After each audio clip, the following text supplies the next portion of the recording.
Since the first astronomers pointed telescopes at the heavens, they have sought to see more, see farther, see deeper.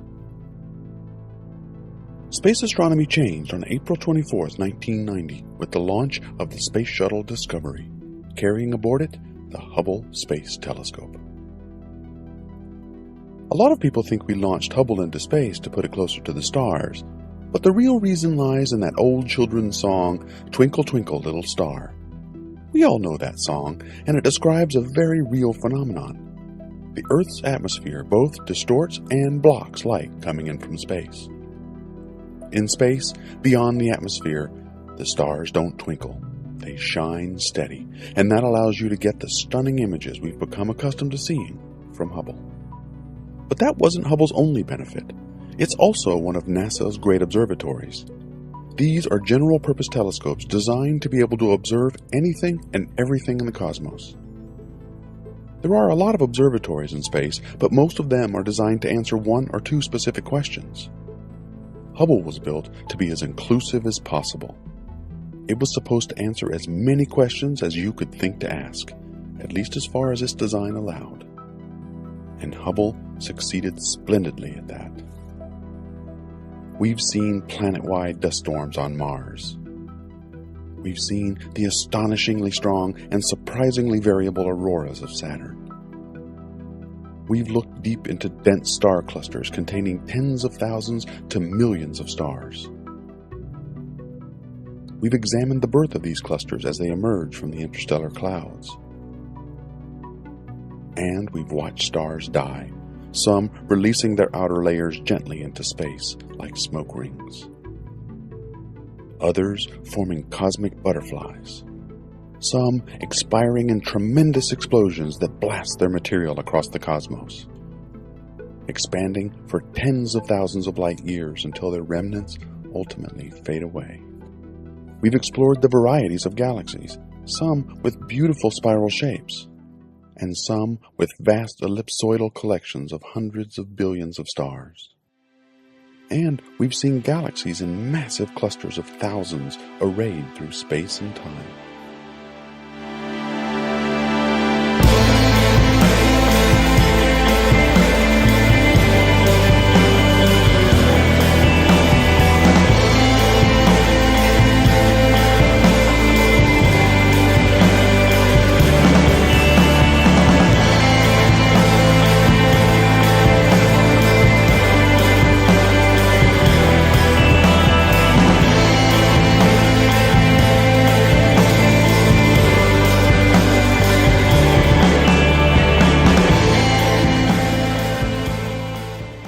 To carry us farther, to step beyond Hubble, we need the James Webb Space Telescope.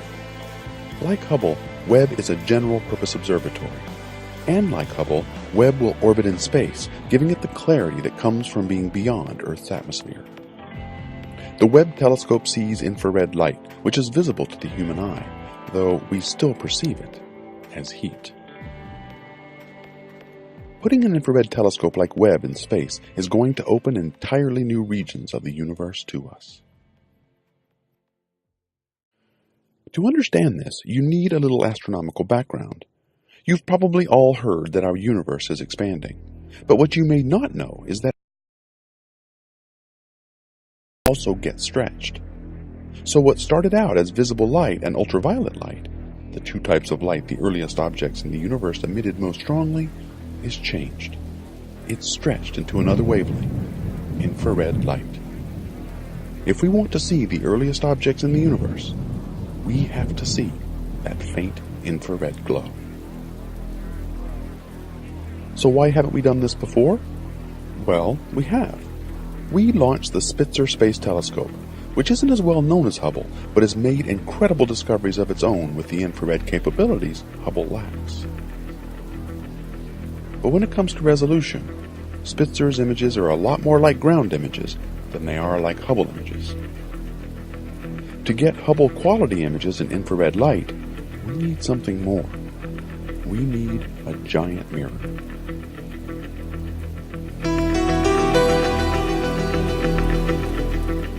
Spitzer's mirror is just over 2.5 feet across. Hubble's mirror is about 8 feet across, so that's about a bit taller than a human being. And Webb's mirror uses 18 hexagonal mirror segments to create a reflective surface more than 21 feet across, almost 2 stories tall. Clearly that's pretty big. How do we get something that size into space? Obviously we can't ship it like this. The answer is origami. We're going to fold Webb up inside the rocket that launches it into orbit. Once it's in space, it starts to unfold. The massive mirror opens up. Its tennis court-sized sun shield, which will protect it from unwanted infrared emissions from the sun, Earth, and Moon, stretches out. And all this happens while it travels approximately 1 million miles away, to a point farther away from our planet than even the Moon. So, what are we going to get for all this effort?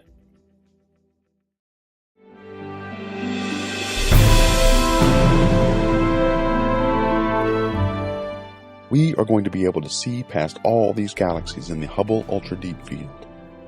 We're going to be able to see beyond even the most distant red dots in these images, the tiny, newly formed galaxies at the very edges of Hubble's vision.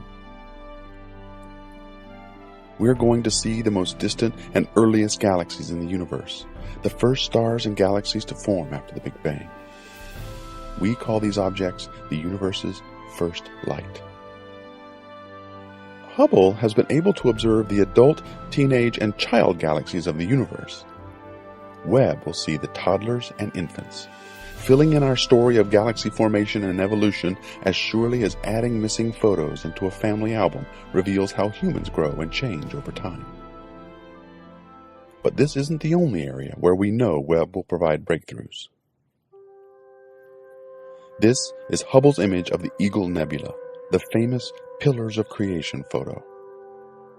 Inside these pillars of gas and dust, new stars are forming, but we can't see them because the dust blocks visible light. But it doesn't block infrared anywhere near as well. Infrared light can beam through the nebula, and if we can see it, we can see the newly formed stars within. Hubble's view of the Orion Nebula shows hundreds of newborn stars only a couple million years old. But if we zoom in on Spitzer's infrared image, we see thousands more hidden inside. Orion is the place where we get the best view of not just star formation, but also of the new solar systems forming around those stars. We know that planets, new Earths, new Saturns, new Jupiters are forming inside these dark dust rings, what we call interplanetary disks. But we can't see them. They are hidden behind the dust. Webb's infrared vision will allow us to see through these opaque clouds so we can discover how solar systems like our own came into being. We will be able to see what our own solar system would have looked like after the sun had formed, but before Earth existed. And Webb's vision is going to take us even farther than that, to individual planets beyond our solar system. This isn't one of Hubble's most dazzling images, but it is an important one. Several planets are orbiting around this star, but their light is lost in the bright glare of their sun. If we can remove the star's light, we can see the planets, these bright dots you see here. This is an infrared observation. Planets which don't shine with their own visible light are usually brightest in infrared. The best way to observe planets is with a high-resolution infrared space telescope. But Webb will be able to take even that another step further. Some extrasolar planets, from our point of view, pass in front of their stars. When that happens, some of the star's light passes through the planet's atmosphere. We can analyze that light and measure things about the atmosphere of that distant world. So what does that mean for us? Well, here is the plotted infrared light of 3 different planets. You're seeing the differences in those planets that indicate the presence of carbon dioxide, ozone, and water. These are the telltale differences between Venus, Mars, and Earth. The first signs of life elsewhere in the universe will not be photographs of civilizations or a visit by little green men. It will be features in the atmospheric spectrum of an extrasolar planet that show biological activity. And that's what Webb has the potential to give us, that tremendously exciting discovery. So when is all this going to happen? Webb is scheduled to launch in 2018, just 6 years away. An enormous amount of the work on the telescope has already been completed. All of Webb's 18 mirror segments have been ground, polished, coated, and tested.